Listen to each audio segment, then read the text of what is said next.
And what's up, everyone? Welcome back to another video, man. Thank you guys for tuning in and watching this today. Let's get straight to it. We are continuing the series, A Journey Through the Bible, man. And it's been an awesome read, journey, growth, and everything. So let's continue this. So we are going through the book of John, the Gospel of John, and we are on chapter 11 today. And let's dive right into it, man. Let's see what it says. So John chapter 11. John chapter 11. Okay. Here we go. Now a certain man was ill, Lazarus of Bethany, the village of Mary and her sister Martha. It was Mary who anointed the Lord with ointment and wiped his feet with her hair, whose brother Lazarus was ill. So the sisters sent to him, saying, Lord, he whom you love is ill. But when Jesus heard it, he said, this illness does not lead to death. It is for the glory of God, so that the Son of Man, the Son of God, may be glorified through it. Now Jesus loved Martha and her sister Lazarus. So when he heard that Lazarus was ill, he stayed 2 days longer in the place where he was. Then after this, he said to his disciples, let us go to Judea again. The disciples said to him, Rabbi, the Jews were just now seeking to stone you, and are you going there again? Jesus answered, are there not 12 hours in the day? If anyone walks in the day, he does not stumble, because he sees the light of this world. But if anyone walks in the night, he stumbles because the light is not in him. After saying these things, he said to them, our friend Lazarus has fallen asleep, but I go to awaken him. The disciples said to him, Lord, if he was asleep, he will recover. Now Jesus had spoken of his death, but they thought that he meant taking rest in sleep. Then Jesus told them plainly, Lazarus has died. And for your sake, I am glad that I was not there, so that you may believe. But let us go to him. So Thomas, called the twin, said to his fellow disciples, let us also go, that we may die with him. Verses 17. Now when Jesus came, he found that Lazarus had already been in the tomb 4 days. Lazarus is already dead. Bro has been dead for 4 days. Now Jesus is pulling up and seeing what's up, right? So verses 18. Bethany was near Jerusalem, about 2 miles off, and many of the Jews had come to Martha and Mary to console them concerning their brother. So when Martha heard that Jesus was coming, she went and met him, but Mary remained seated in the house. Martha said to Jesus, Lord, if you had been here, my brother would not have died. But even now I know that whatever you ask from God, God will give to you. Jesus said to her, your brother will rise again. Martha said to her, I know that he will rise again in the resurrection on the last day. Jesus said to her, I am the resurrection and the life. Whoever believes in me, though he die, yet shall he live. Hey, let's read that part again, man. It's very important what Jesus is saying right here. It is very important what Jesus is saying right here. Let's read that again. Jesus said to her, I am the resurrection and the life. Whoever believes in me, though he die, yet shall he live. And everyone who lives and believes in me shall never die. Do you believe this? That's the big question, man. Do we believe in the power that Jesus has? You feel me? And I like how he puts it in like a question. Like, I am, you feel me? I give life. You feel me? I have the power to do many things. But do you believe that I can do this?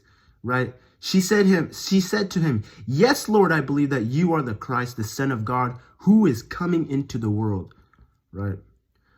When she had said this, she went and called her sister Mary, saying in private, the teacher is here and is calling for you. And when she heard it, she rose quickly and went to him. Now Jesus had not yet come into the village, but was still in the place where Martha had met him. When the Jews who were with her in the house consoling her, saw Mary rise quickly and go out. They followed her, supposing that she was going to the tomb to weep there. Now when Mary came to where Jesus was and saw him, she fell at his feet, saying to him, Lord, if you had been here, my brother would not have died. When Jesus saw her weeping, and the Jews who had come with her also weeping, he was deeply moved in his spirit and greatly troubled. And he said, where have you laid him? They said, Lord, come and see. Jesus wept. The shortest verse in the Bible, John chapter 11, verses 35, right? And he said, where have you laid him? They said to him, Lord, come and see. Verses 35, Jesus wept. Jesus wept. That is the shortest verse in the Bible, right? So the Jews said, see how he loved him. But some of them said, could not he who opened the eyes of the blind man also have kept this man from dying? I mean, that's the big question, right? Verses 38. Then Jesus, deeply moved again, came to the tomb. It was a cave and a stone laid against it. Jesus said, take away the stone. Martha, the sister of the dead man, said to him, Lord, by this time there will be an odor, for he has been dead 4 days. Jesus said to her, did I not tell you that if you believe, you would see the glory of God? So they took away the stone, and Jesus lifted up his eyes and said, Father, I thank you that you have heard me. I knew that you always hear me.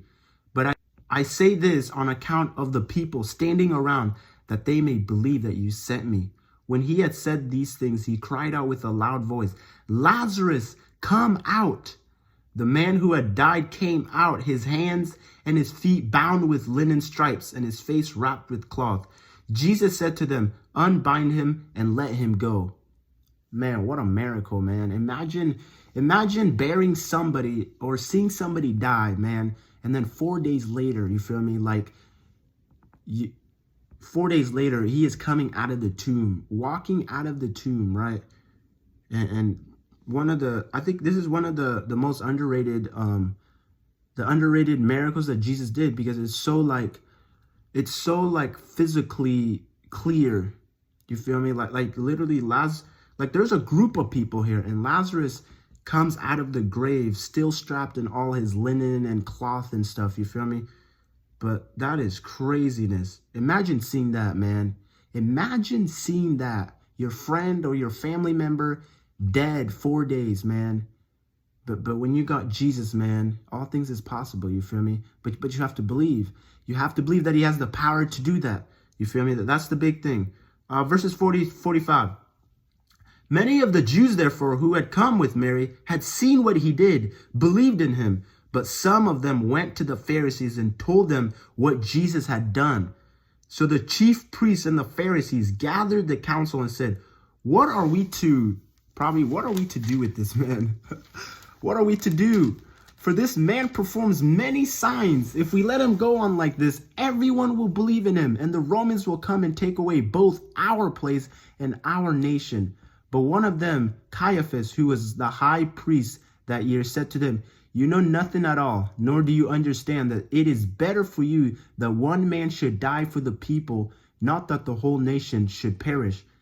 He did not say this of his own accord, but being high priest that year, he prophesied that Jesus would die for the nation, and not for the nation only, but also to gather into one the children of God who are scattered abroad. So from that day on, they made plans to put him to death. Man. So they are like, we got to get this guy out of here, man. He is doing way too much. And they can't control Jesus too, which is scary on their part, right? Verses 54. Jesus therefore no longer walked openly among the Jews, but went from there to the region near the wilderness, to a town called Ephraim, and where he stayed with the disciples. Now the Passover of the Jews was at hand, and many went up from the country to Jerusalem before the Passover to purify themselves. They were looking for Jesus and saying to one another as they stood in the temple, what do you think, that he will not come to the feast at all? Now the chief priests and the Pharisees had given orders that if anyone knew where he was, he should let them know, so that they might arrest him. So they're trying to plot Jesus. They're trying to trap Jesus. You feel me? They're trying to lure Jesus into I guess into the Passover. That way they can bind him up and arrest him and do whatever their evil hearts and desires want. But man, what a chapter, man. This is one of the coolest chapter in John, man. Jesus raising up Lazarus, and basically Lazarus coming out from the tomb, bind up in all his gear, you feel me? All the linen and cloth, man. But man, I just really like how Jesus was, you feel me? I am the resurrection and the life, man. He who believes in me, I am the resurrection and the life. He who believes in me, though he die, yet shall he live, man. And everyone who lives and believes in me shall never die. Do you believe this? You feel me? It's the same thing, man. Jesus is asking, man, do you believe that he has the power to save you? He has the power to do so much, man. It's all you trusting him and believing in him. And look what Jesus does, man. When you believe, man, Jesus does so much. You feel me? And man, I really like this chapter. So that was John chapter 11, man. Thank you guys for tuning in again. And hopefully that, you feel me, we continue the series. I'm liking it. Hopefully you guys are. And again, man, if y'all are feeling the vibe, feeling the series, man, make sure that you guys are hitting the comment section, subscribing and sharing this with people, man. And I will catch y'all in the next video. Stay tuned, man. Stay tuned to the grind, to the process. And let's grow together, man. Grow into that family. You feel me? You feel me? Build that unity, unity through the word. So I will catch y'all later.